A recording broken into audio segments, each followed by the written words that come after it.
So, one more thing in that on that same level.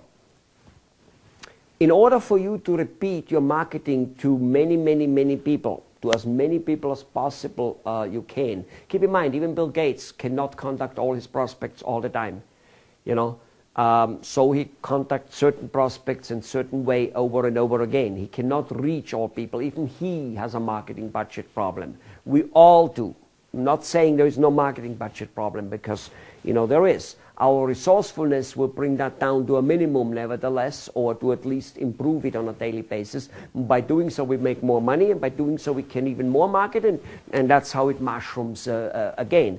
So, but let me tell you one more big principle in that whole thing. So we want to not contact one person, you know, 1,000 this month, another 1,000 this month, another 1,000 the next month, and then a year later the first. No, we want to contact the first 1,000 or 2,000 over and over again, many times before we switch.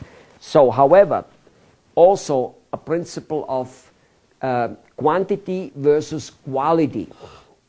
Okay? Let's assume you have a marketing piece which costs $1.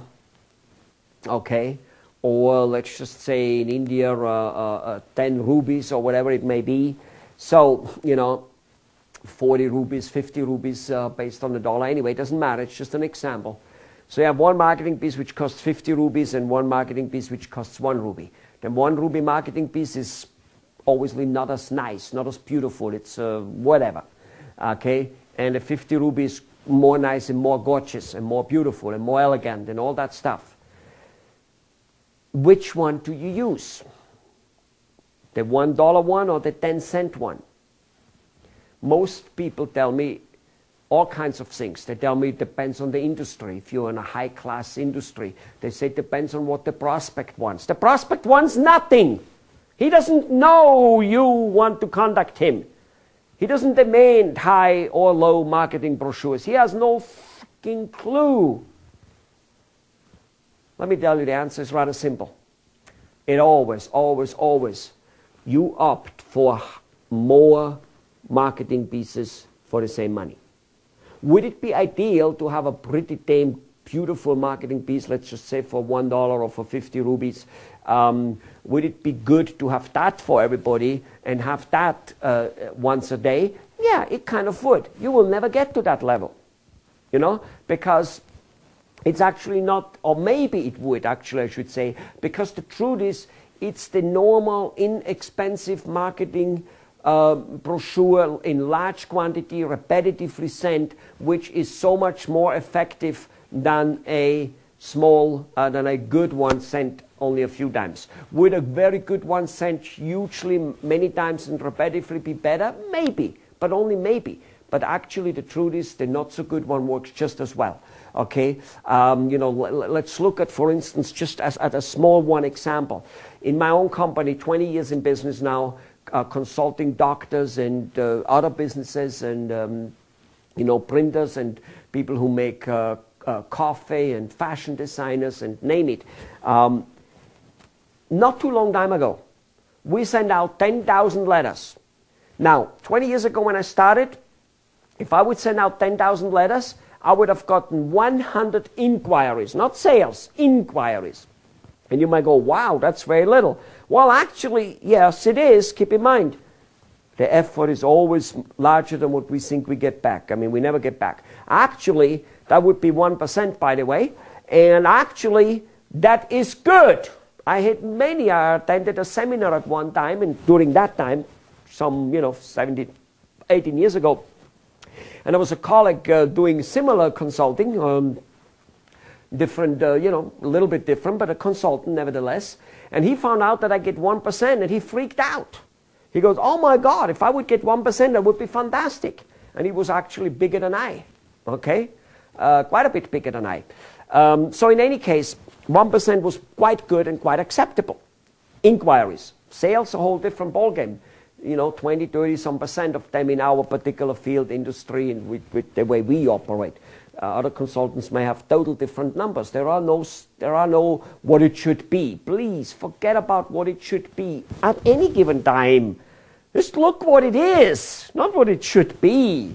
Okay? So anyway, We sent out 10,000 letters 6 some whatever months ago, and we got a whopping 6 or 7 inquiries. Oh my God, 6 or 7 inquiries. I'm not even sure we made a sale out of it.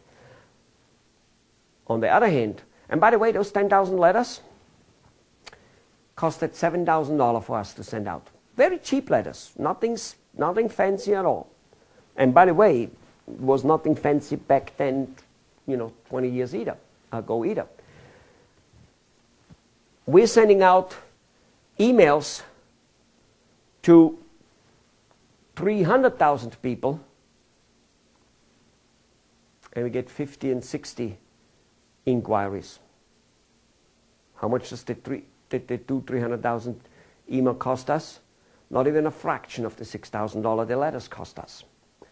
Now, again, please don't shut down on me if for some reason you think email doesn't work for your profession. It's all, and it's just one example on top of it. It's an example to show you the quantity of quality, type of things. There are so many other things.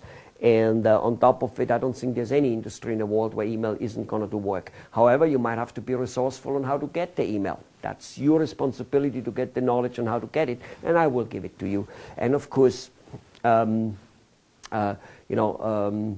need to do it. But again, there's much more to do it on how to be able to do cheap and inexpensive marketing in large quantity. This is just a small example, but the principle is this what it is, okay?